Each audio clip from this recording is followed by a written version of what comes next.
WrestleLost. It's WrestleLost. It's WrestleLost. Can you believe it? King Bad God. Oh. Woo-hoo. I see that, JR. It's triggered. It's Johnny. It's Drew. Can you believe it?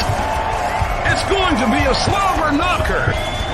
As they say, anything can happen on WrestleLost. Welcome to WrestleLost, folks. Yes, it's here. It's the WrestleLost Derbycast.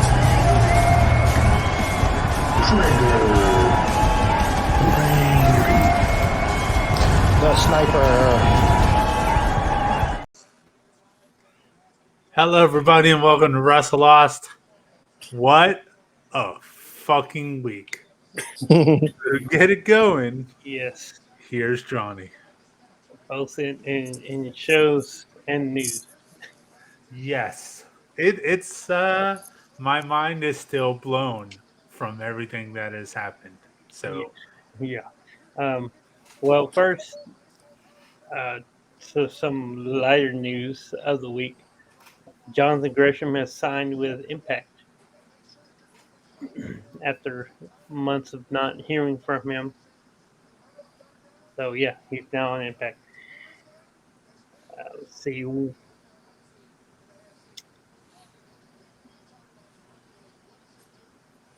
Well, okay. So the week started out by uh, the announcement that Matt Riddle has been suspended from WWE for violating the wellness policy. Said this was his second violation in the last few months. The first was back around August time, which is why he wasn't able to face Seth Rollins at SummerSlam. Uh, but this has to be a violation for something else other than weed, because WWE doesn't. They no longer care about their wrestlers smoking marijuana. I don't know what it could have been, but he's currently in rehab right now. So uh, hopefully he gets the help he needs, because that's the option he was given: rehab or being fired, similar to what Jeff Hardy got in the past. yeah, as far as what the substance was, me personally, I don't need to know. Yeah, that's To me, it doesn't matter what it is. What matters is that he's getting the help. He decided to go to rehab, and that's gonna help him out because I've seen a lot of people go through different substance abuse problems and come out better on the other side of it. So I just hope it works for him because, as Zach said, he's such a good wrestler. He's talented as fuck. So yeah, just hope he gets cleaned up, man.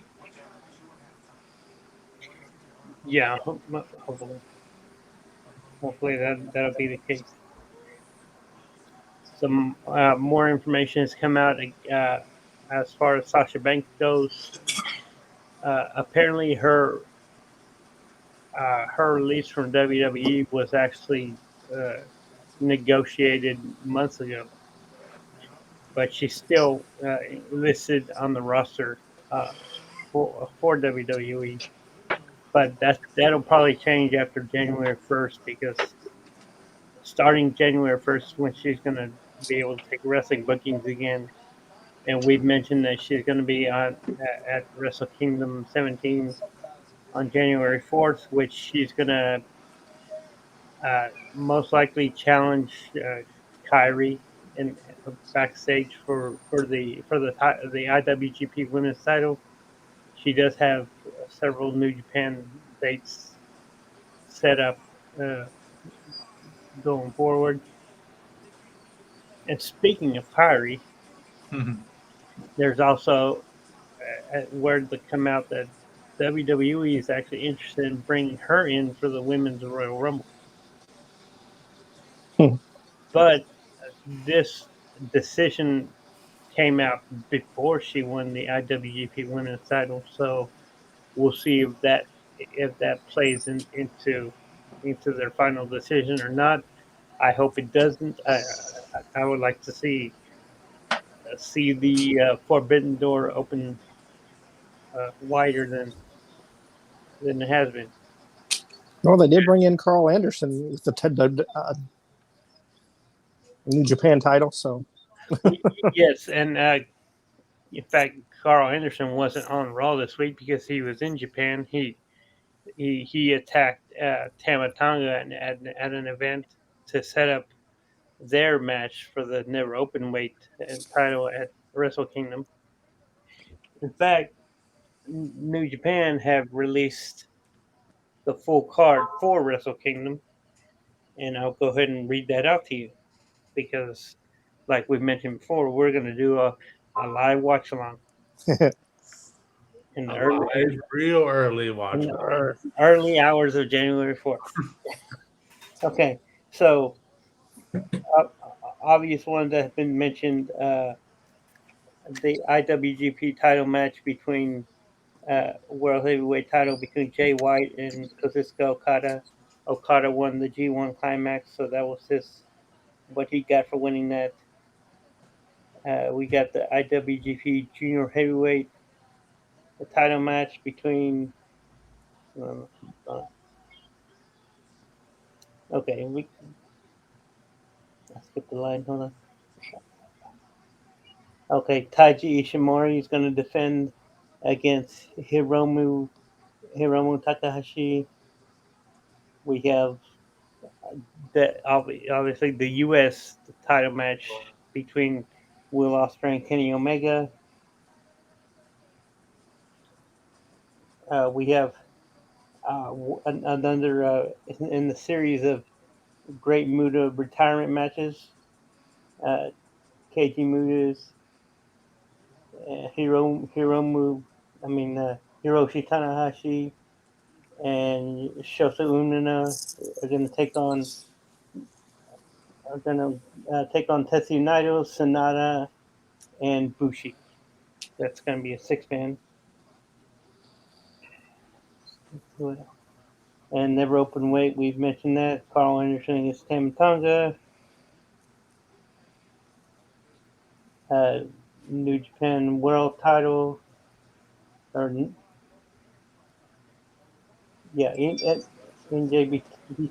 World title, which is the strong title. It's Ren Narita against Zack Sabre Jr. We have IWGP Women's title, which Kyrie is going to defend against Tam Nakano. Which I'm glad I saw that name because I was going to say Bull Nakano, but that was like 30 years ago. Yeah. We have IWGP Junior tag titles on the line, which is going to be Francesco Akira and TJP are going to defend against Leo Rush and YOH. We got the Antonio Inoki Memorial 6-man tag. It is Makabe, Satoshi Kojima, and Yuji Nagata versus Tatsumi Fujinami, who, by the way, I think is pushing 70. Minoru Suzuki and Tiger Mask. So sound like 3 murder grandpas right there. It's the Geriatric Society. I don't think Tiger Mask is that old. No. And the opening match is going to be the KOPW King of Pro Wrestling 2022 New Japan Rambo, and that's the battle royal that I mentioned in the past. So that's your card for Wrestle Kingdom. Sounds like a pretty stacked card. And Yeah. It's going to be a very well-paced show. That's the thing about New Japan and AEW. They know how to pace their shows really good. Yeah. So even though it sounds like a lot of matches, it's going to be real in your face, real fast paced. Yeah. It's going to be awesome.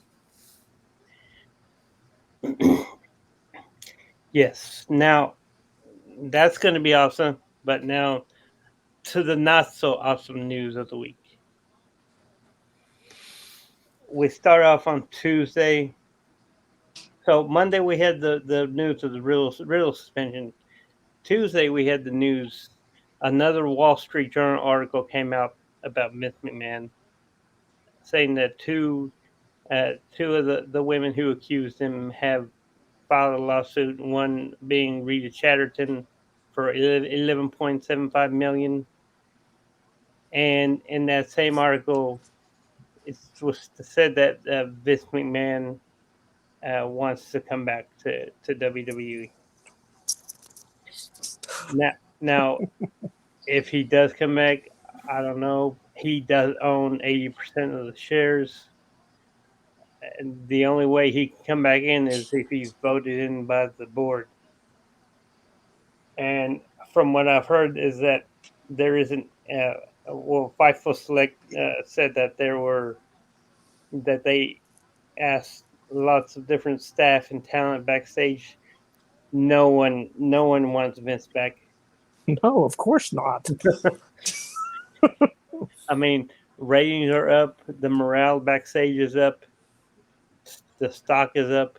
The product's better. And if Vince does come back, this could potentially damage the company. I mean, not only would the stock price go down and the ratings go down and the quality of the show would go down because he'll probably take over creative again, but also this could hurt them as far as if they want to sell the company here in a couple of years. And also, you may see sponsors pulling out. This could have irreversible damage to the company. I just wanted to get y'all's thoughts on that. Andrew? They would be crazy to let him back in. They would be out of their bloody minds. So this is according to Vince. He said that he received some bad advice when it came to him stepping down. No, that was whoever told you that was good advice. That was the best thing you could do for the company. And that he thinks that if he would have stayed on, that all these allegations would have blown over. I don't think so. No, they would have got worse. Yeah. If anything, there would have been more. Just saying. He might be old, but evidently he's senile too if he thinks all that. Yeah. I have a feeling there would have been a lot more happening in the future. So stepping away was the best thing he could have done. And him thinking that was a mistake because of some bad advice he was given, he's in complete denial and is trying to work his way back in and justify it by telling himself that. We have enough problems going on with some other shit that has happened. Nothing as serious as this stuff with Vince, but don't add fuel to the fire. Like, we're starting to move away from everything that happened. The last thing we need is for it to come back up by him returning.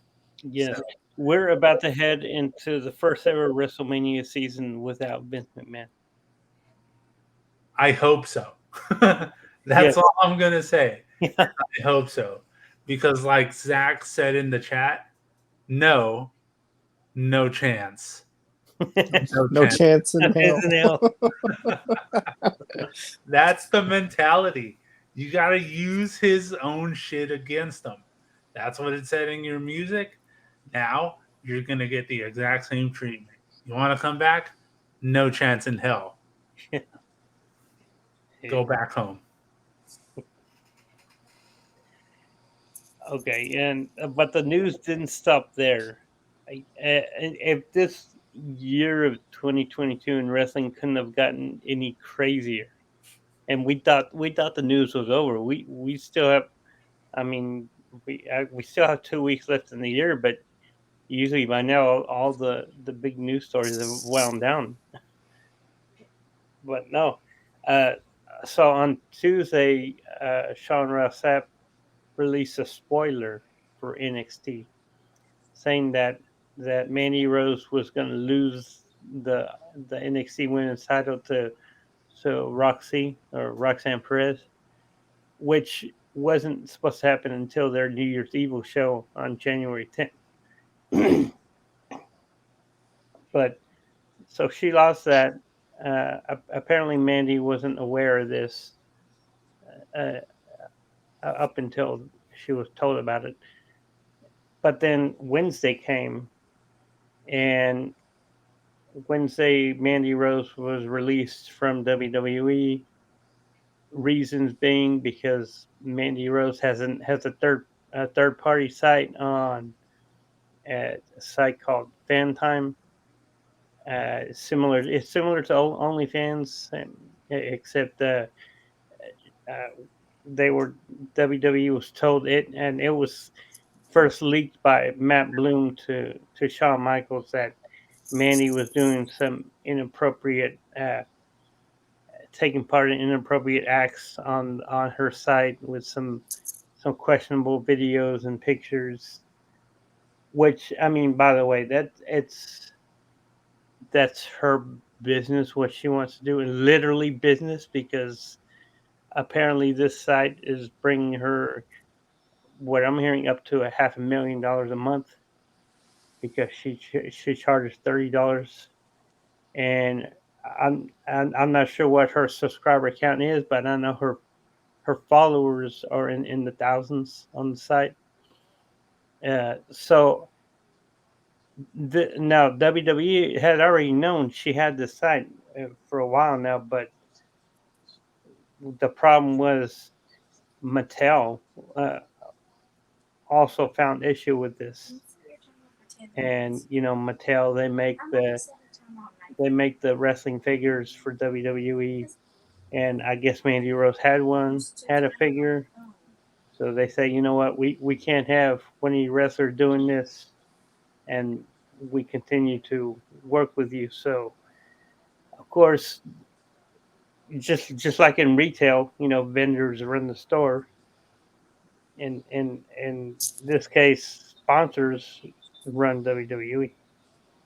So the sponsors won. So they got rid of Mandy.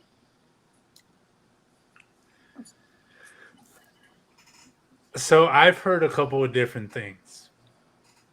The obvious story that has been told, which Johnny mentioned, is that Mattel had something to do with it because of all the toys they make and the kid friendly content they try and push with WWE still, even though they're starting to move away from it a little bit and going more attitude era style shit is what they're trying to do. They're trying to push both narratives, and to me that just won't work. Either you want to keep it kid friendly or you want to grab the demographic of teens to adults. Which one do you want? I personally think both of them can't be done. No. And to have this happen and to release Mandy over her taking responsibility for her body and throwing what she wants out there when WWE is capitalizing and was capitalizing on her sexuality. They were pushing that agenda. They made her a sex symbol in WWE. Yeah, they even went as far as telling other people like like Athena or Ember Moon, telling her that she needs to be more more pretty like Mandy. She needs to dress more pretty like or more more sexier like Mandy. Yeah, I have a lot of thoughts on this, but before I get into my thoughts, I want to see what Andrew thinks of it. Damn. I can see both sides of the argument. I truly can. If she's doing adult theme stuff and your name's connected to that, as she's signed with WWE, that's not good. But then again, she's an adult. She can do what she wants. Well, I don't know if she can do both, though. And here is the argument that some people are making. So WWE fired her over all of this shit. Yet the argument's still there of them being independent contractors. Independent contractors can go out and But if she was an independent contractor, she could go work for another company too. Exactly.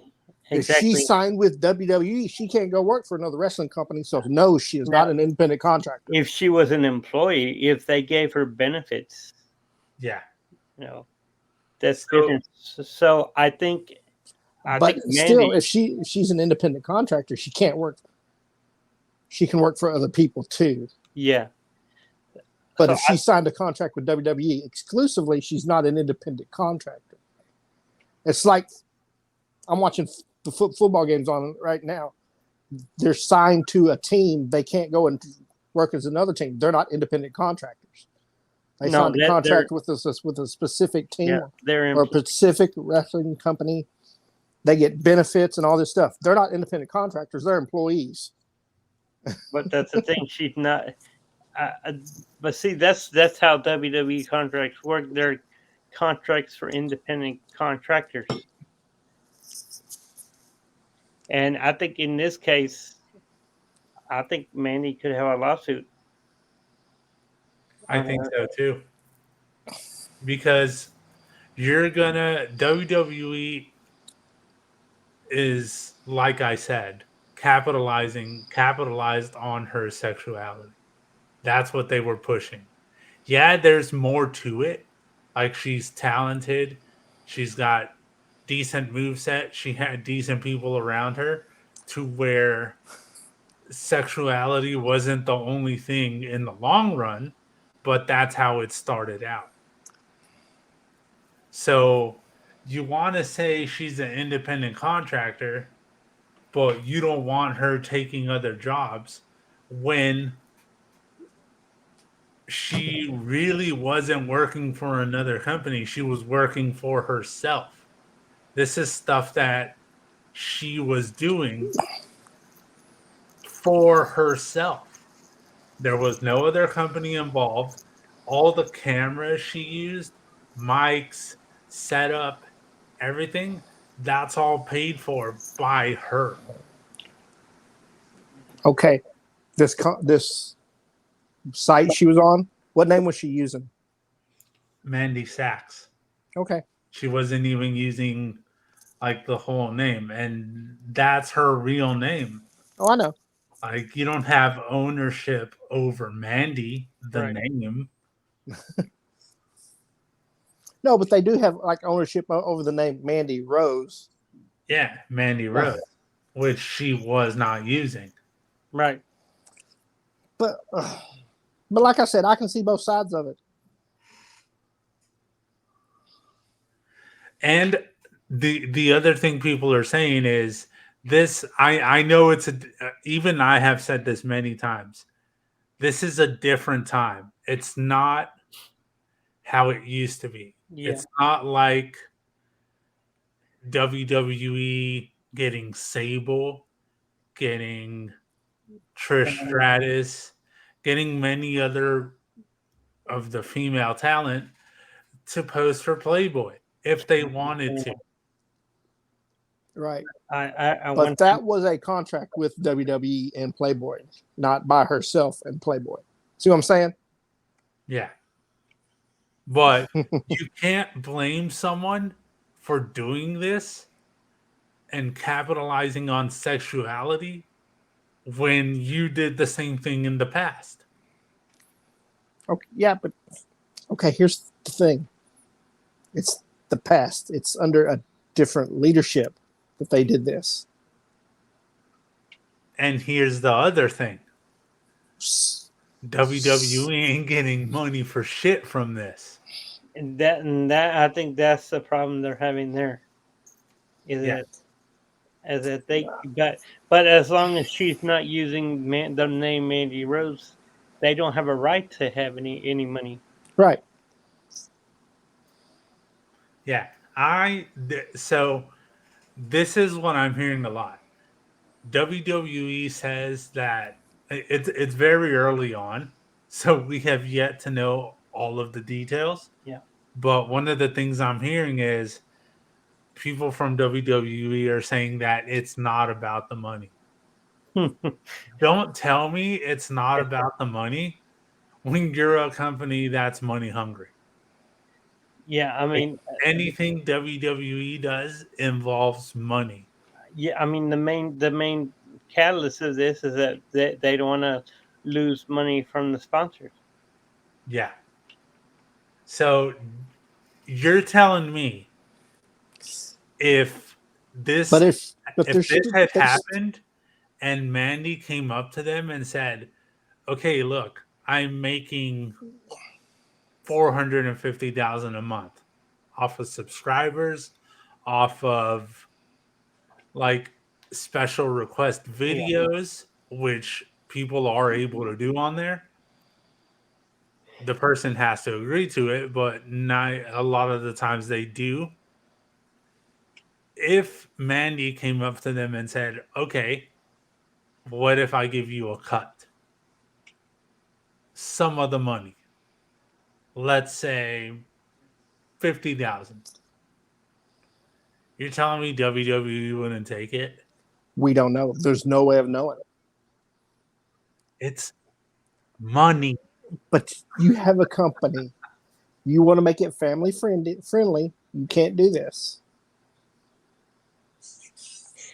Yeah, but I mean, kids, they're not they're not going out there and looking for this stuff. Yeah, this is behind a paywall. Yeah, Like you gotta pay to see it. And the other issue there was someone who paid for it leaked yes, some pictures. yeah. Someone who leaked who paid money for this leaked it out in the first place. That's what started this whole thing. Yeah. So you don't see any of this spicy content unless if you go and pay for it. Because this is something that Mandy Rose was doing on the down low. She did never advertise it on her Instagram or Twitter or anything like that. This was only by word of mouth. As far as that goes, she does have the link on her Instagram, Okay. but she doesn't advertise it though. Yeah, but she doesn't say, hey, follow this link in my bio. Yeah, she never. I believe she said it once, and that was it, and then it just spread. So it's a weird situation, but But like I said, I can see both sides of it. seeing seeing what it's just getting bigger from here. Like she went from charging $13 a month to 30. And it's going to be worth it to those that are subscribed and that want to pay the $30 a month, because now that she has no ties to WWE, she's going to make even more money. Yeah, I'm sure once she was released, her subscriber count went through the roof. Oh yeah. Oh yeah. with all the stories going on about why WWE released her and the type of content she's spreading over there, yeah, Right. it's crazy, man. It's crazy because I'm not subscribed because I'm sorry, but $30 a month is a little too much for me, Yeah. especially right now in the holiday season. Yes. So I'm not subscribed, but I have heard of some of the content that has been going on over there, and it's three simple words: shower sex scene. Hmm. Yes. Yeah. It's porn. Let's be real. Penetration. Yeah. Look, man. In the end, no matter what happens, Mandy is gonna be fine. She's gonna make bank. She was making bank to begin with from all of this. And now that she's just increased the price and that is going to be creating a lot more content because she's got a lot more free time on her hands. And it's like Sean Ross Sapp said. At first, she probably had to worry about what she released because of her risking herself in the ring and being bruised up and people not wanting to see like bruises on her body when she did this spicy content. So now that she doesn't have to worry about being bruised up as far as wrestling goes, she can be bruised up from other shit. Yeah, it's just going to create more content, bring in more people to her site, and she's just going to make that much more money. So she's going to be fine, and people in other companies have the same type of fan sites. They might not go as extreme as she does, and that company, AEW, is fine with it. Yeah. And I mean, Ty Mello has OnlyFans, Yeah, and Paige continues to do her Twitch or yeah. Soraya. Yeah, but it depends on what they're doing on those sites too. Oh, like they got some adult stuff going on. Like Tony Storm's got some Yes. adult stuff going on her OnlyFans as well. I'm sure. Yeah, I'm sure Tony Storm and Juice Robertson do some things. Yeah. I mean, fuck, I would do some things if I was stuck in that situation. But I mean, who wouldn't? In the end, she's going to be fine. It sucks that she got released, but maybe it was for the best. Because why stick around a company when they're going to stop this other source of revenue that's giving you more money than your actual contract with WWE was giving you? Yeah, I mean, what she makes with this in a month is probably what she gets in a year in WWE. Yeah. So I'm fine with it. I was mad at first, but then once I heard all the details that are out as of now, I can't be mad at it because she's banking. And like And the I fans said, are happy. and the fans are happy. Yeah, one way or another, fans are going to get to see Mandy. And All of Mandy. all of Mandy. Yeah. And I'm not talking about just on this site. Like, who knows what's going to happen in the future? Like AEW might come calling. Some people are saying Wicked could come be calling. yeah. Some people are saying if they aren't able to lock up Mercedes to be Soraya's partner, this could be another road they could take. Yeah. They could get Mandy Rose. And Freddie had a good idea to how you debut her. at the beginning of her entrance music, it does the whole Mandy. You keep that, and Hell just change the music. Yeah. As a big old fuck you to WWE for what you did, you just have her use the Mandy name. Like, she doesn't even have to have a last name. Right? Yeah. It can just be Mandy. Yeah. And that's it, man. Or Mandy Sachs. Yeah. You can use her real. Yeah, people in AEW can use their real names. Yeah. So she's gonna be fine, man. She's making a lot of money. She's very comfortable in her skin, which is more than a lot of us can say. So more props to her for doing this, man. Yeah, like I was mentioning, is Freddie. If you're a woman, the opportunities to make money online are endless. Yeah. I mean, nobody's gonna go out there and pay $30 a month to see triggered feet pics. So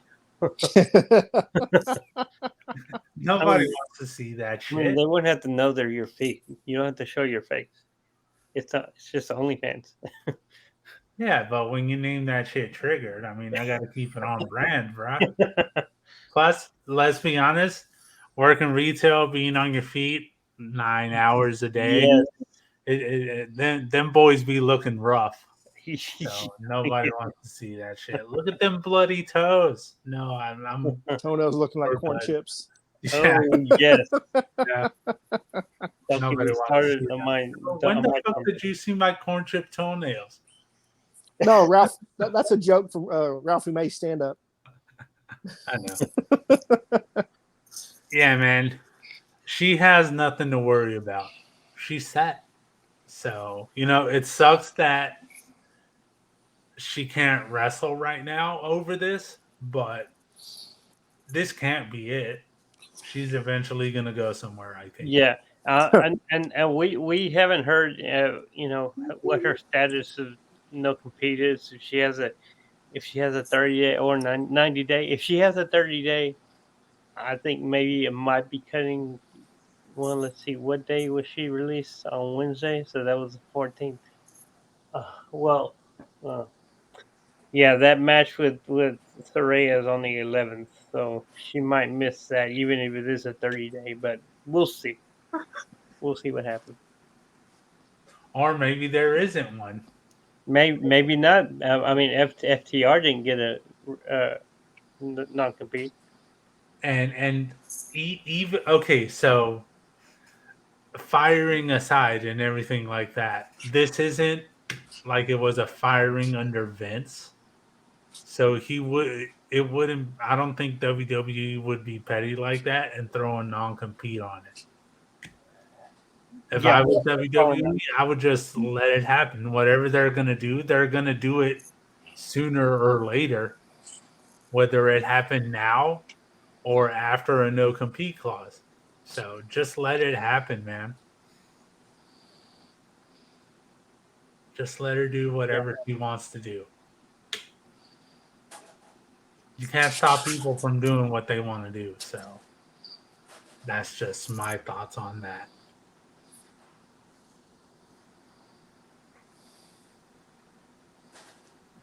Yeah. All right. Well, that was by far, or maybe not by far because of the Vince stuff, but the biggest news story of the week.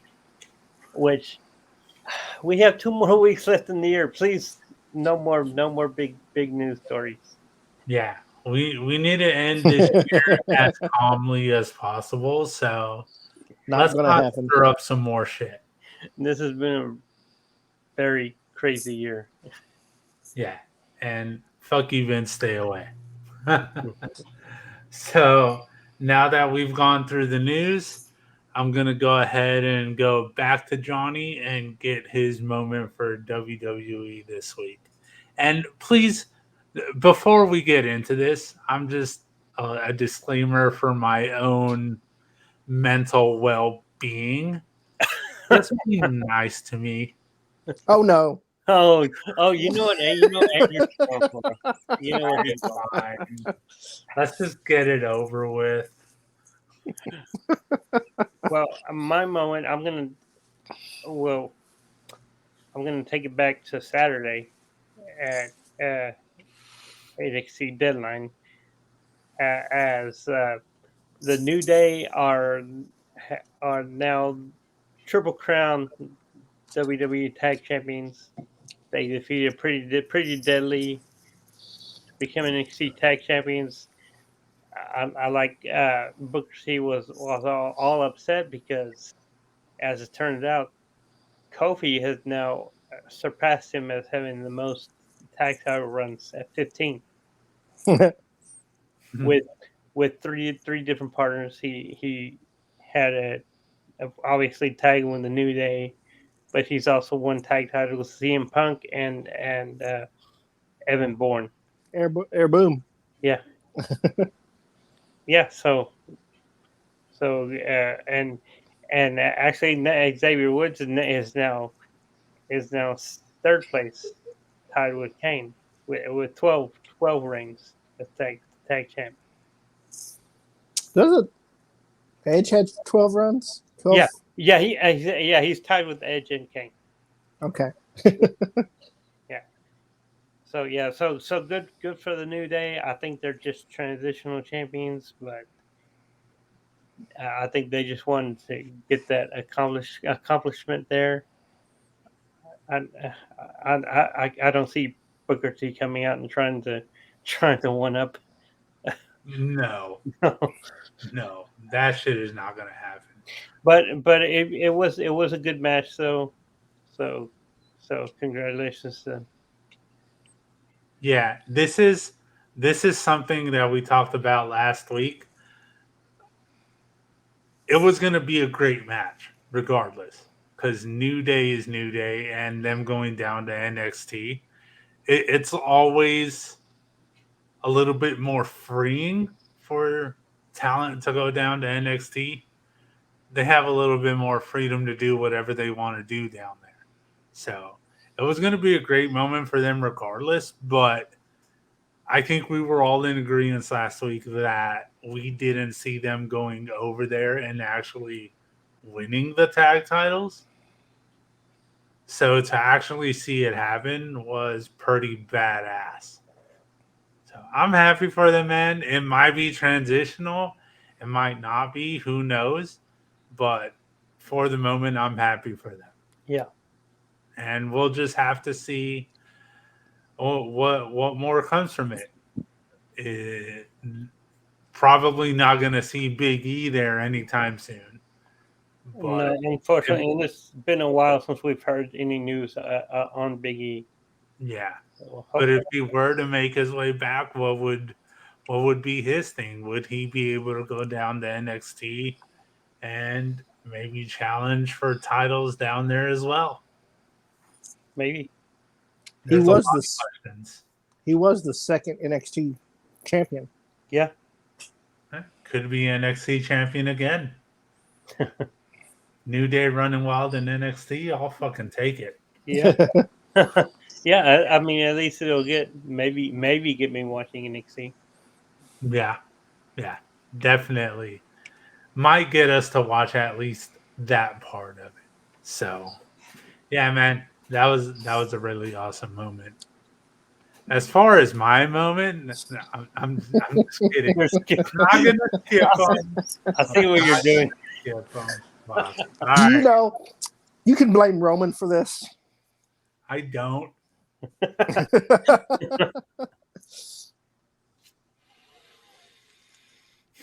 All right, Andrew, what's your moment of the week? Because I had a moment all picked out. It was hilarious. It was funny. And it was great. But then Roman had to set up a match with him and Kevin. Him and Sammy taking on Kevin and a partner of his choosing. And when he said the date, I knew who he was going to pick. I think we all did when he said the last SmackDown of the year. December 30th. Yes. And then they go out to the ring. They're talking about it. And who pops up on the big screen? Cartoon character. Freddie's I don't know favorite why. wrestler. The Fruity Pebble.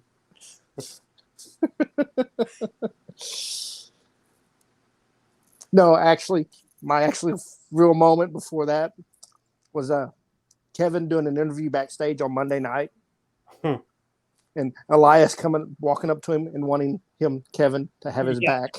Kevin And went then off. Kevin's reaction said, like, why would I have your back? The way you tormented me all summer. Yes. And then Elias goes, that wasn't me. That was Ezekiel. And Kevin goes, whether it was or not, the last time me and you were in the ring, you hit me with the guitar, damn it. And in the end, Kevin actually did come out and save him. Yeah. But then he stunned did. him. So He gave him the stunner. then he gave him the stunner. So yeah, my actual moment was Kevin and Elias backstage. That was hilarious. I loved it. I like that Kevin is still able to like bring up the past, like it did happen, because it did happen. Yeah.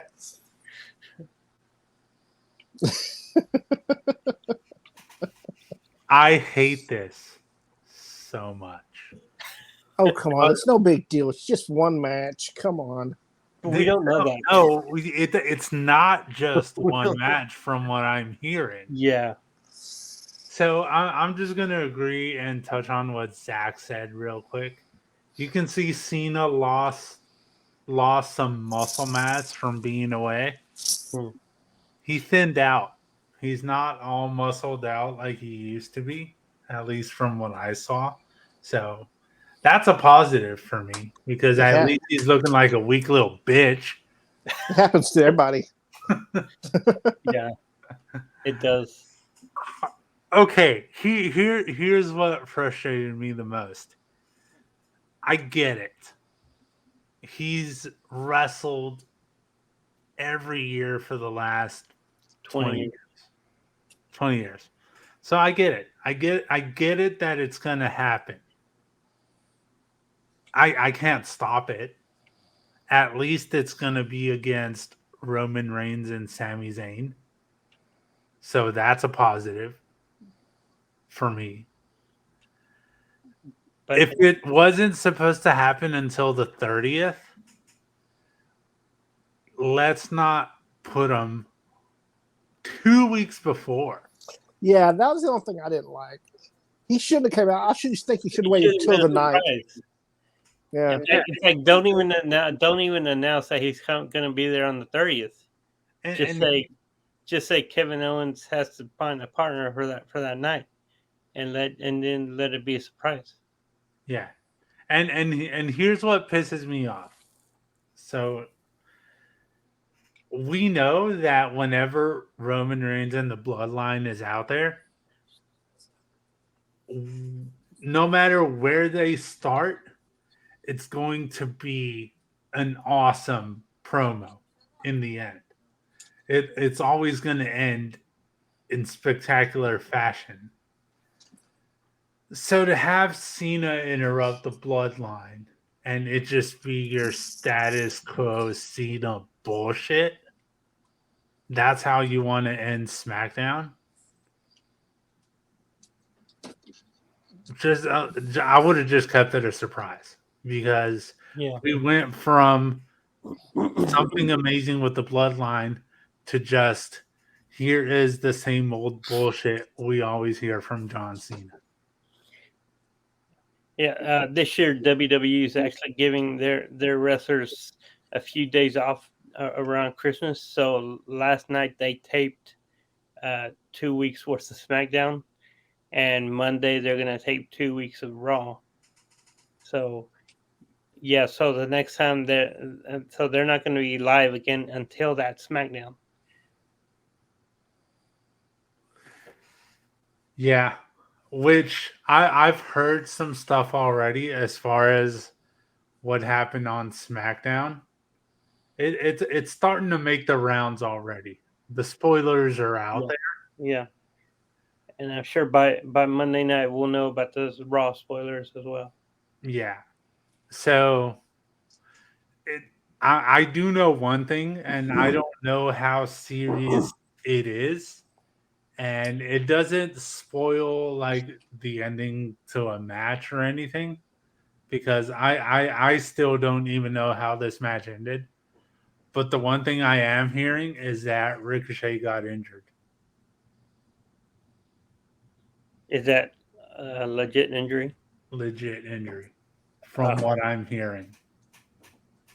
So Well, even though you're putting him because you're having a double taping. That means he's having to wrestle twice in one night. yeah.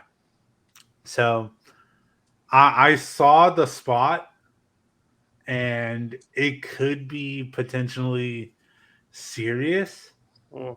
all depending on how these next couple of days go and what the evaluation comes out to be. But it could be a head injury, and we all know how those go.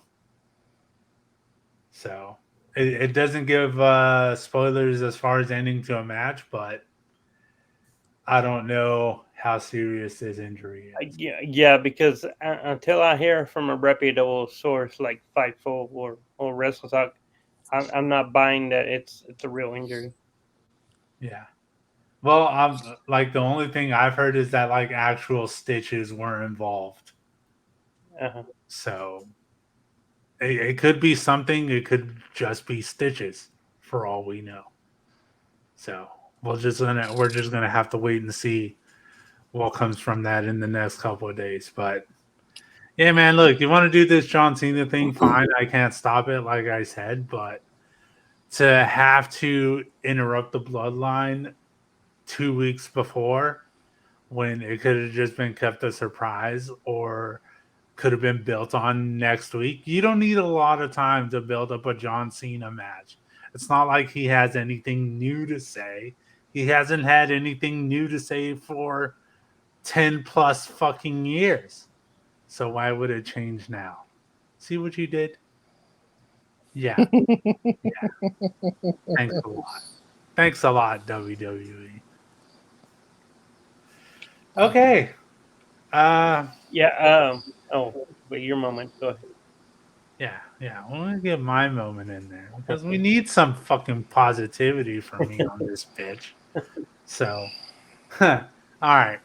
I am just happy that we finally got to see Uncle Howdy. So it ended up being an in-ring promo between Bray Wyatt and fuck, I keep on forgetting his name, dude. LA Knight. All days.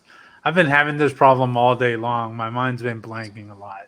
But yeah, it ended up being a promo between Bray Wyatt and LA Knight, and as Bray went to go get in the ring, LA Knight just attacks him, and he's just stomping a mud hole in the corner into Bray Wyatt. So, all right, JR. Hey man, but am I lying though? That's exactly what he was doing. He was stomping a mud hole into Bray Wyatt, which a lot of people are saying that this is making LA Knight look a lot more stronger than Bray Wyatt. But that's just another layer to this character that we don't know of yet because we haven't seen any physicality from Bray. So we don't know how vicious he's going to be. Well, he's going to be vicious enough. You have to understand he's trying to hold back. His whole character right now is trying to hold back his physicality. So it makes sense that he would just sit there in the corner and take it and laugh at LA Knight when he's doing it because he was laughing at him. And that's the interesting part to me because even though he was getting beat down, he was still laughing. So he's still got like that little bit of psycho in him. And by little bit of psycho, I mean a lot. Well, for him, it is a little bit. Yeah. For everybody else would be a lot, but for him, it's just a little bit. Yeah. It's not a lot to me. I enjoy that shit, so it's not a lot to me. Yeah, so he's getting beat up in the corner, and that's when some different music hits, and we finally get to see Uncle Howdy in the flesh. And I like it. I like it. A lot of people are saying they didn't appreciate the way he handled himself, just that he looked a bit cartoonish as far as his mannerisms and all that shit. That maybe he played it up too much, more goofy than anything else. But the characters that Bray Wyatt has always brought out have been more on the eccentric side. So this did not surprise me to see him there clapping and the whole laughing track over it. I liked it. It fits the bill for a character that Bray Wyatt is going to bring into the fold. And again, this was just a minute to a minute and a half of Uncle Howdy. So that we're going to dive into it a lot deeper now that we've actually seen him. And this is something that I brought up to Johnny earlier today while we were at work. I want to see now a tag match with Bray Wyatt and Uncle Howdy versus LA Knight and someone. A partner of his choosing, not John Cena. But yeah, I just want to see a tag match happen now. I think it would be very interesting. And we also have yet to see what the mind control is between Bray, Uncle Howdy, and Alexa. Yeah. Because they're still playing off of that. And it's a lot of things happening all at once. Because Monday on Raw, Alexa beat Bailey to beat the number one contender for Bianca's title. After the match, she went to hug Bailey, and then all of a sudden the Bray logo flashed on the screen, and Alexa was going to give her the Sister Abigail. She went to the Sister Abigail pose. Yeah.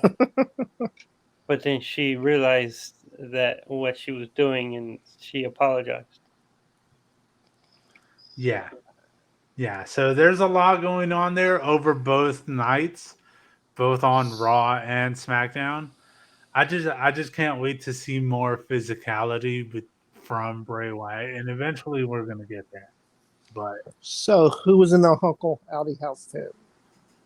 Well, that discredited what I thought and what I told you last week that maybe it was Alexa doing the attacks, but now that's definitely not her. Based on a tease that we've seen on Twitter, former ROH wrestler Dutch. Sorry, I think I said her name. Dutch posted image of himself looking not necessarily looking like Uncle Howdy, but in the same pose that Uncle Howdy was. And a lot of people are saying that both Dutch and Vincent are going to be a part of this YS6 faction. Yeah, but it being that Uncle Howdy is based on the Wyndham family, like there's that connection there. I think it should be someone from the family. Yeah. So I personally agree with Zach. I think it should be Bo Dallas. Yeah, a lot of people are saying that it probably is Bo Dallas. Yeah. So as long as it's Bo Dallas, it being the only character that's actual family, I think it's just what makes sense. Yeah, I believe it. Yeah. So there's a lot left to be seen still, but we're taking very big steps forward here. So to all the people that have been saying it's going very slow. We need this to pick back up because we're getting a bit bored of it. It's picking up. Yes. You just got to let it build, man. And that's been the thing with Bray. Everything with him is a build. So you just have to be patient. Be But patient. It'll happen. if Vince is coming back, you really need to get the ball rolling on this. Not 'Cause he's not gonna come back. I He's know not coming back. he's not coming back. He's not coming back. He's not coming back. He's not.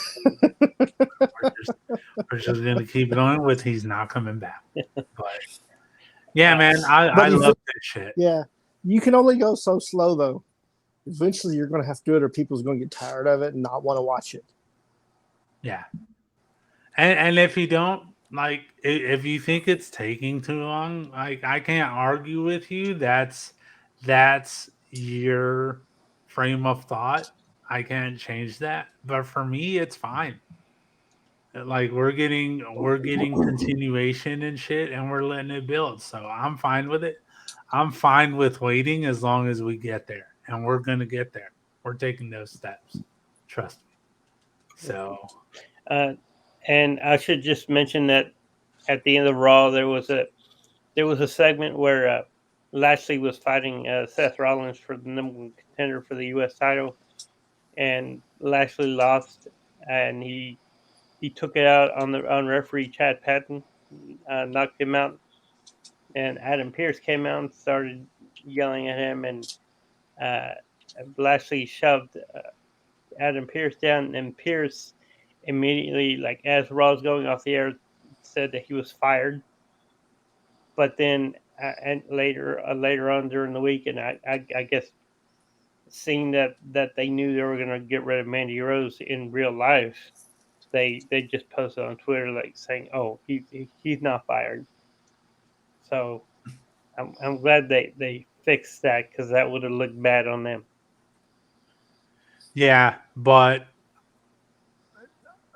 that's why I hate it whenever they do these firing storylines, because then people get fired in real life, and it's just never sat right with me, especially this last year and a half when a lot of releases happened. Yeah, just don't do those storylines anymore, and it'll solve a lot of the problems that it causes at times. Yeah, I know you can't predict what someone is gonna do and when you're gonna feel like you have grounds to fire someone. So yeah, just don't do those storylines anymore and we'll be fine. So yeah, pretty good shit on WWE there this week for the most part. I could have waited, like I said, another week for a certain thing, but that's fine. It was going to happen. It's the end of the year. We'll deal with it. So now that we've gone through our moments of WWE, this is where it's gonna get really good. So we're gonna go ahead and do our moments for AEW, which we were at Winter is Coming and Rampage. Yeah. So to get it going, here's Johnny. Yes, everything that happened in AEW this week, we were there for. The whole bit. Everything was good. Including next Monday's Dark Elevation taping. Which Yeah. we did see a 12-man tag match. Yeah. We saw a lot. Yeah.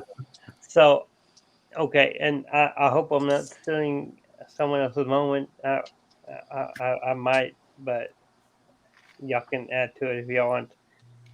So Chris Jericho, we saw last week on Final Battle, he lost the ROH title against Claudio, and in fact, he was the first person that ever tapped out during swing.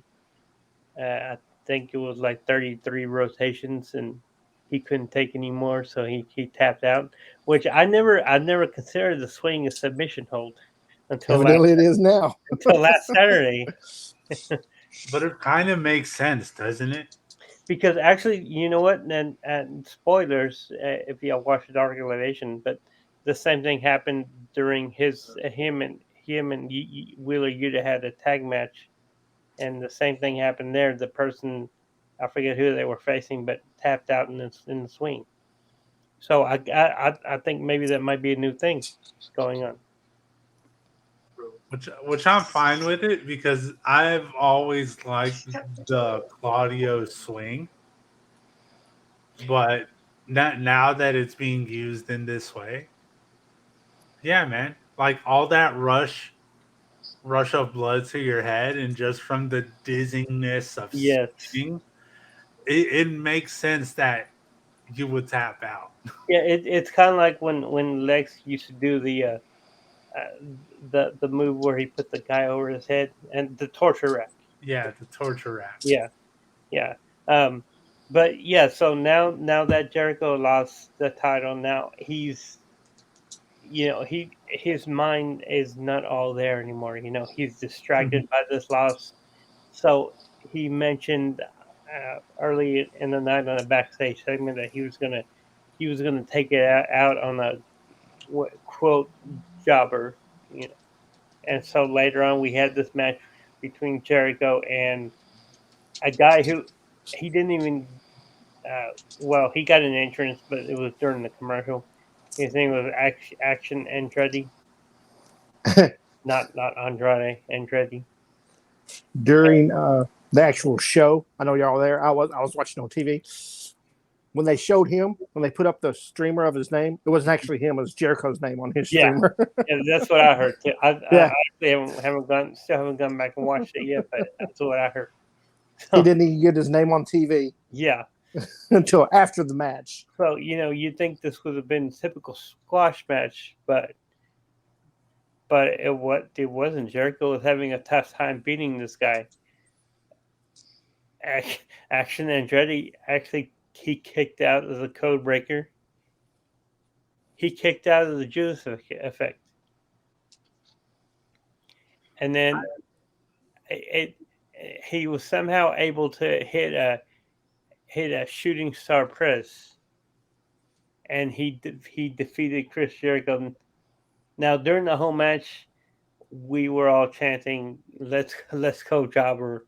Everyone was rooting him on, and when he got the 3 count, it got the loudest pop of the night Oh yeah. from the crowd, and that was a crazy crowd all night. I mean, all the way through Rampage.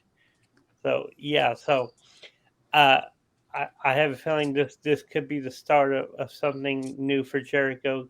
He's where this loss of against Claudio is still getting to him, and it's going to cause him even more to lose even more matches. He's gonna start losing to jobbers every week. Yeah, I think that might be the new thing. That'd be a cool gimmick, though, wouldn't it? Yeah. Now, as Action Andretti goes, this actually goes back to October where he had a match on Dark against QT Marshall, and Jericho saw him and he said, "You know what? He's going to be a star, so I'm going to put him over." Jericho made that decision back in October, but then he won the ROH title, so that got in the way. But now that he lost the title, he had a reason to put him over. So good for Jericho. Where unlike John Cena, who buries new talent, Jericho he wants to build new talent. I think a lot of guys bury new talent. Yeah, but there's when you see something in someone that he's going to be a star in the future, sometimes you have to take it into your own hands. And when you're as respected as Jericho, and when you have someone like Tony that's going to listen to someone like Jericho, you have a lot of pull in this company. So to be able to go to someone and say, "Hey, I want to put this guy over because I see talent in him that in the future this could be worth it, not only for him but for you." this guy is an asset. And that's what Jericho saw in Action Andretti. Because from what we were there. We were calling him, we were chanting Jobber, let's go Jobber. It was like okay, so whenever we went there, we did meet and greets like always. Johnny got to meet FTR. I got to meet Jamie Hayter. And you always have conversations when you go and meet these people. They take their time to talk to you. And one of the things I told Jamie is you always know when you're seeing something special, when you're seeing someone get built up in the long run. You can see small things here and there. Yeah, there's Johnny meeting FTR. And yeah, so you always know when something special is happening. But normally that happens within months. Like they take their time to build it up. This happened all in one match. Because we went from chanting Jobber to Let's Go Jobber, and like Johnny said, whenever he kicked out of, what was it? It wasn't because he never really got hit with the Judas effect.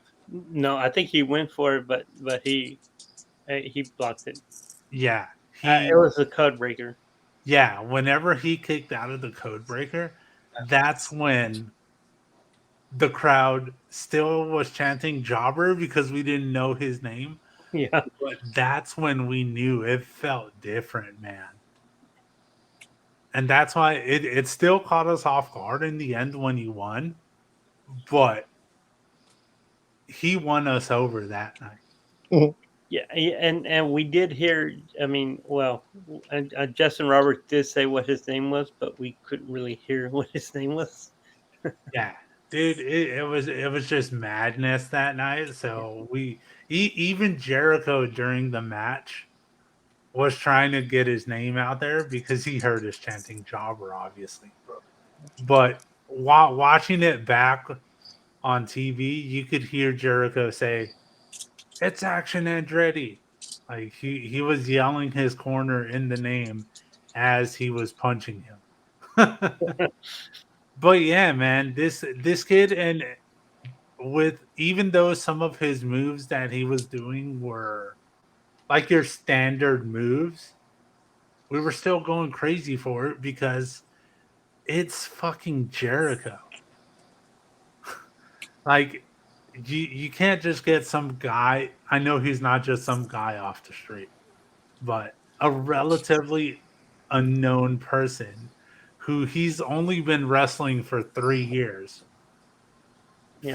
From what I read, because I had to do a little bit of digging because I needed to know more about this kid. But yeah, he's only been wrestling for 3 years, so to be as talented as he is, and to be able to come in on your debut match and beat Jericho, you had to impress a lot of people. And he did, because after the show, he got the All Elite graphic. Yeah, he's all elite now. So it was fucking crazy, man, to see that shit. And then for him to come and jump into the crowd and you just see me freaking out in the background. It was so damn cool, man. Yeah, it was a very badass moment. And yeah, a lot of people are happy that they got to witness it, not only there but on TV. I've been seeing a lot of stuff on Twitter. People are being very positive about this guy, and they really like them. So I just hope they keep the momentum going. That's all I could ask for. If they're gonna make this moment, make it mean something and don't lose the momentum. So we're gonna have to wait and see what's next for Action Andretti.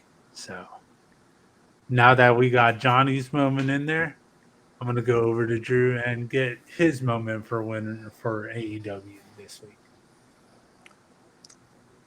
There's just way too many good moments to pick. There was.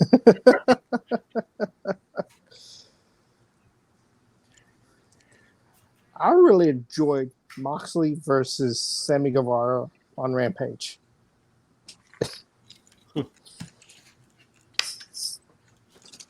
I mean, John loves to bleed, getting your earring torn out, Yes. and bleeding Yeah. everywhere. And I And like getting- how, Getting put through a table and still coming back and winning the match. yeah. I like how when he started bleeding from the ear, Tony Schiavone brought up the match that Mick Foley and Vader had or Cactus Jack when in '94 when his ear got torn off during the match. Yeah.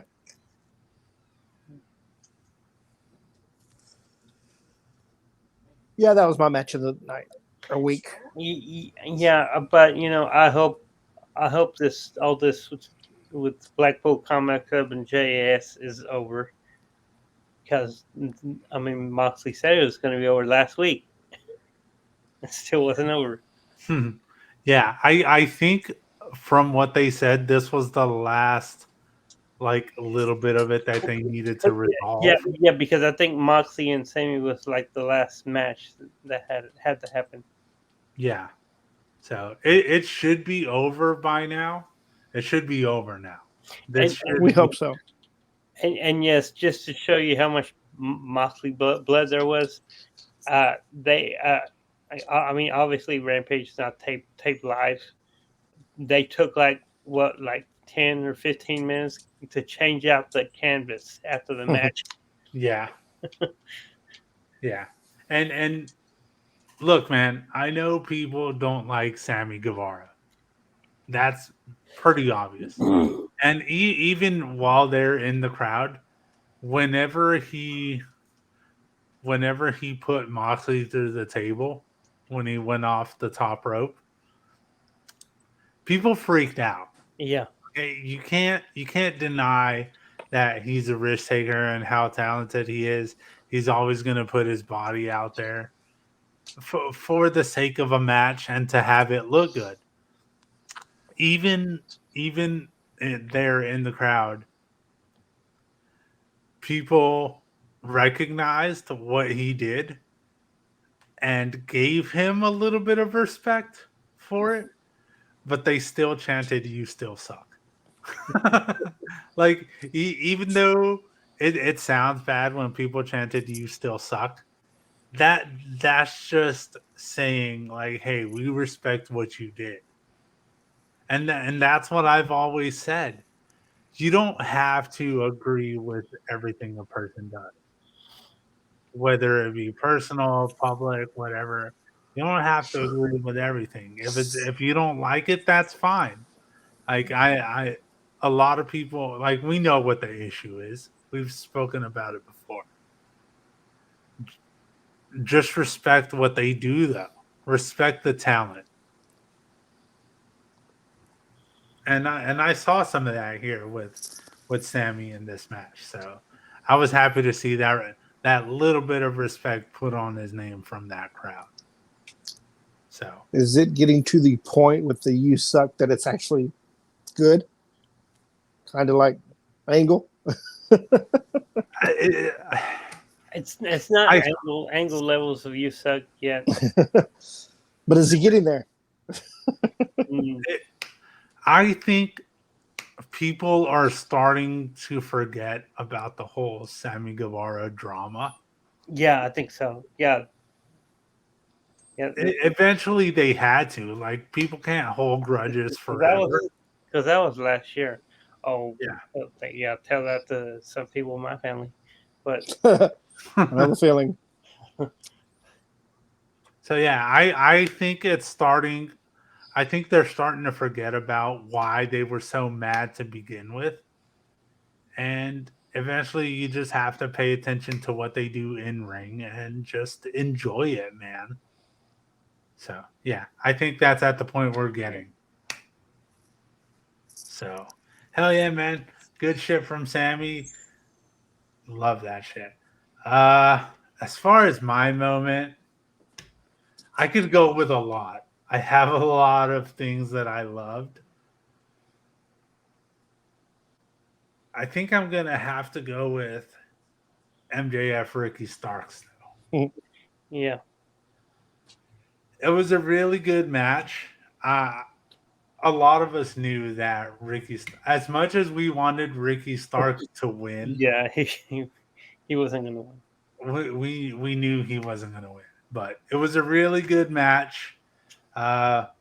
Obviously, Max cheated to win.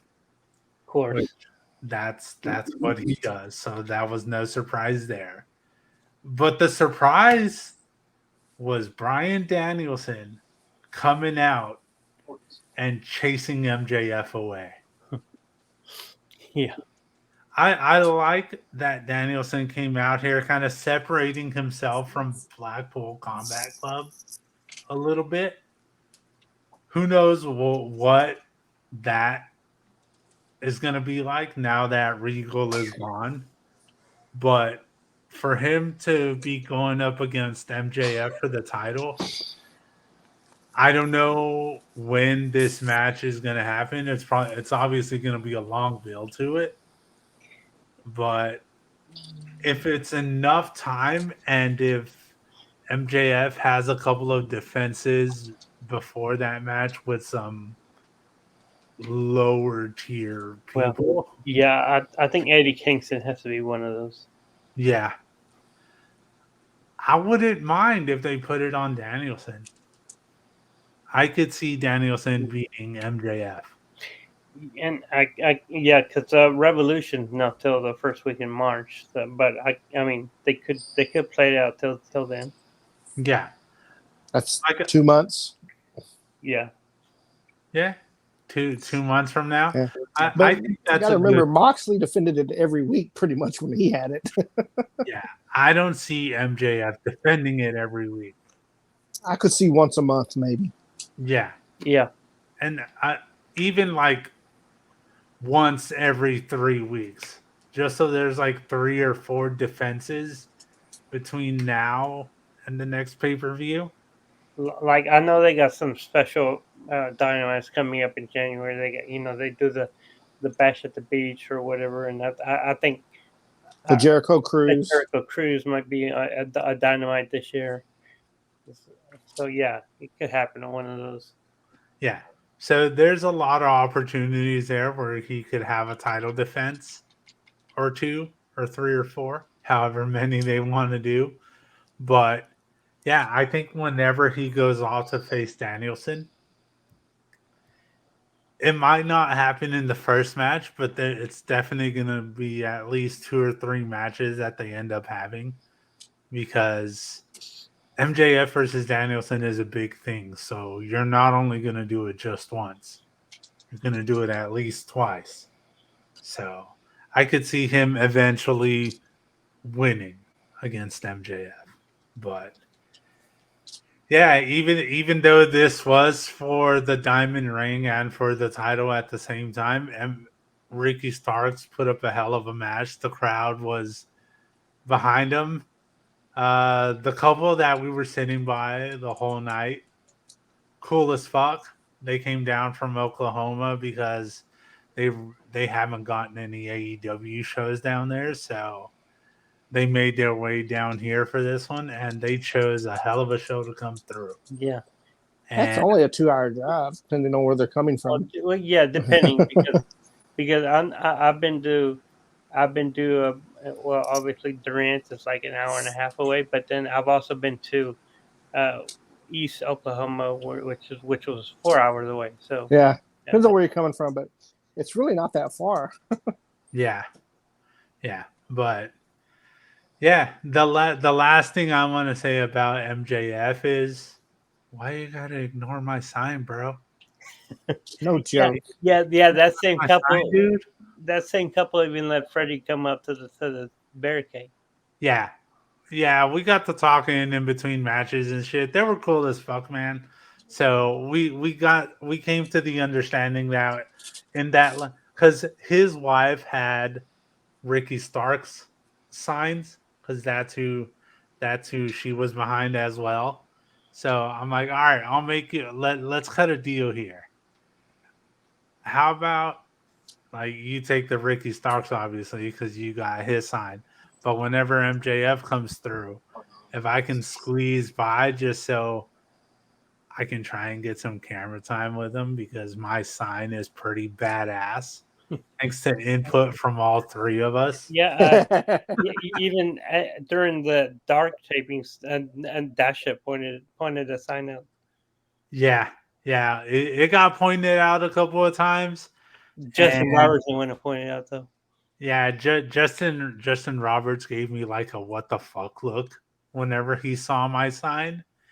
And to even think that my sign, there it is, that it almost didn't even make it into the arena. Yes, oh, I know that story.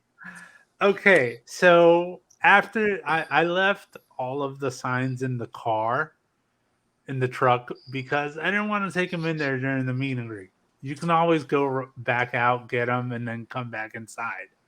So after we finished up with our meet and greets, went out to the truck. I I put our autograph pictures in the truck and got the signs, got back in line, waited to come back in. About halfway through the line, the security guy came up to me and he's like, "Hey, I need to check your signs." I'm like, "All right, whatever. It's what it is. You need to check the signs. You need to check the signs. I don't know why this has never happened to me, but all right, fuck it. I'll let you check them." He said I couldn't bring one sign in because it said "Scissor Me Daddy Ass," which is not the only "Scissor Me Daddy Ass" sign in the crowd. There was going to be a lot more of them. Yes. So are you going to flag everybody just because it says "Scissor Me Daddy Ass"? No, man. You're gonna let that shit slide. And then he wanted to take away my MJF sign just because it had a maxi pad on it. And it's like, bro, do you like you obviously don't watch the product because you're like a 65-year-old security guard, but it's it was stupid, and I had to get the people's attention. So here's what I did. Right when he said he was going to take my signs, I yelled out, like, "All right, everybody, before they take my signs, I need y'all to take a look at this." So I lifted my sign up in the air. People started laughing. Then people started chanting "Maxi Pad." And the security guy just walked away. I knew the crowd was going to have my back. So I used it to my advantage, and they didn't take my signs. I wasn't going to let them take my signs. Yeah. And even after then, people were coming up to me while we were in the line and it's like, "Oh man, let me take a picture of that. That's funny. It's hilarious. It's badass." And even that couple I was talking about that sat with us said that his wife wanted to do something along the same lines, but that she was afraid that they might take the sign away, so she didn't. And I'm like, bro, you got to risk it, man. Like, worst case scenario, they take it away, but if you're anything like me, you cause a scene and you make the security guy go away. So yeah, man, it was just crazy. It was a crazy night. So, before we move on, I have a couple of final notes. Props to Tony Khan on getting the rights to the old NBA on NBC theme song from the '90s for Winter is Coming. That was awesome, and I get why he did that because he got this best of 7 series between Death Triangle and the Elite, and it does feel like an NBA playoff situation. Which, Especially now. yeah, but by the way, the Death Triangle, they're up 3-1, and now Kenny Omega has set stipulations for the last 3 matches, which, I mean, it's obvious we're going to go to seven matches. Oh yeah. So match number 5 is going to be no DQ. Match 6 is going to be false count anywhere, and match 7 is going to be a ladder match. They're gonna be fucking badass. Yeah. I wish I could be there. I wish we could be there for the Falls Count Anywhere match. And the ladder match is gonna be insane. And that'll take place at the LA show. So that LA show is gonna be pretty big because that's also the one where you're gonna have Saraya's mystery partner as well. Like Zach says, you gotta risk it for the biscuit, man. Sometimes I you was gotta thinking of risk the that same shit. line. Also, I should point out that last night, Friday night, my sisters, they went to Sam's Club, and on their way back, it was probably around 6 o'clock. They passed by Curtis Cowell Center. This is 6 p.m. on Friday night. AEW trucks were still out there. They were loading up the equipment. Hey, man. 2 days after the taping.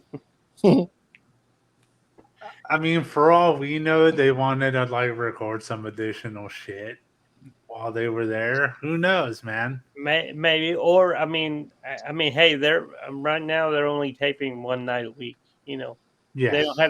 they still don't have a house show circuit, so they're not in a big rush. Yeah, their next show's in what, San Antonio next week? Yeah, Wednesday. Yeah.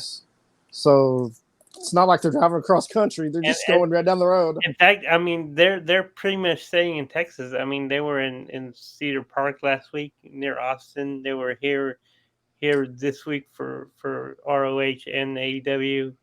Next week in San Antonio. I think there's a Houston date somewhere in there. I know in February they're going to be debuting in Laredo, which is crazy because like you're basically almost in Mexico by then. Yeah. Yeah, you might as well run a Mexico show by then. Yeah. Well, that's where they're trying to get that AAA crowd in too. Yeah, that's true. Yeah. Yeah. Because they do have the AAA champions on the show, so yeah. I Yeah. can see FTR defending the titles. See that happening. Yeah. Yeah, man. But it's like Tony said, dude. You remember when he came out and he said, this will be a tradition. Yes. For them to do Winter is Coming in Texas. In Garland. And we know by him saying in Texas, he meant Garland. Yeah. Because this is where it's always been. So I'm excited that this is something that we're going to get every single year. Yeah. And we know it's something that we can look forward to, because even though we've had 2 Winter's Comings before, this one just felt different. The first couple of Winter's Comings depended on returns. Yeah. Last year was dominated by the 60-minute match. Yeah. Danielson and Hangman. Yeah. This one just felt different. There was like no chill in this one. Every time we've gone to an AEW show, there's always a match or two in the middle of the card that kind of like levels out, and it gives us a little bit of a break before we have to go intense again. And even here, there was no chill. That part would have came during the Ruby Soho Ty Mello match, and we went hard for that match. That just goes to show how much AEW has worked on their product in these last couple of months, and mainly focusing more on the women's division. And actually, this week they just scored a new hire. They got they got a production guy from WWE, which I can't think of his name right now, but it's the production guy that they said would have taken over for Kevin Dunn. Yeah. Yeah. So there was a lot of stuff that was different this week. That definitely had something to do with it, bringing this new production guy in. So I'm excited for what's going to happen in these next couple of weeks and in the new year, because if this winter's coming was any sign of things to come, whew, it's gonna be a hell of a 2023 for AEW. And if you want to go see what happened on the go home segment for the crowd after Rampage with Dustin Rhodes and the Best Friends, go and check out my TikTok. It's at Johnny_from_WrestleLost. I made a video of it, and it's starting to get some traction too. So go check it out. Hell yeah. Traction is happening over there, so definitely go check it out.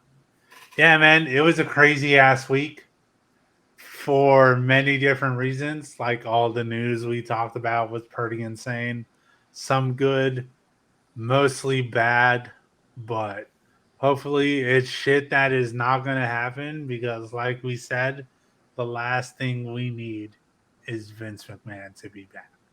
So we're just going to forget that shit was ever said, and that no one No brings it chance. back up again. Yes. Oh, great. Here we go again.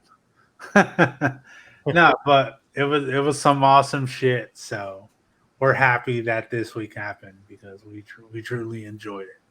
So, like always, just to see how it goes, because it's been a couple of weeks since we've had one, it is time to stump the brain. I'm gonna give you a choice. Oh shit! Do Okay. you want 24/7 trivia, NXT trivia, or Rumble trivia? Royal Rumble trivia. We got Oh. options. Oh, It's like choose your death, Johnny. let's go for Rumble. Okay. Into the Royal Rumble. The winner, they point at the sign, WWE sign. Yes. Who was the first person to do that? Oh, Fuck. Shit. I'm out. who keeps up with these things?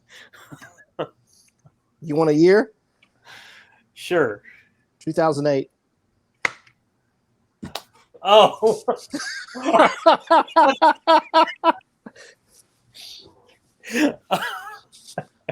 I know the answer. He's not gonna like it. Bye. This is John Cena. Yes. He started that tradition.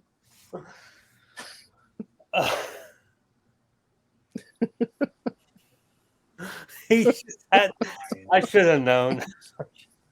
Hey, you picked the question. I know. Oh yeah, sure. Yeah, because I know John Cena hasn't had anything to do with NXT or the 24/7. Knowing Andrew, even if you had chosen You would have, one of the other two, he would have tied it in somehow. yeah. 24/7 title. Who does R-Truth always trying to mimic?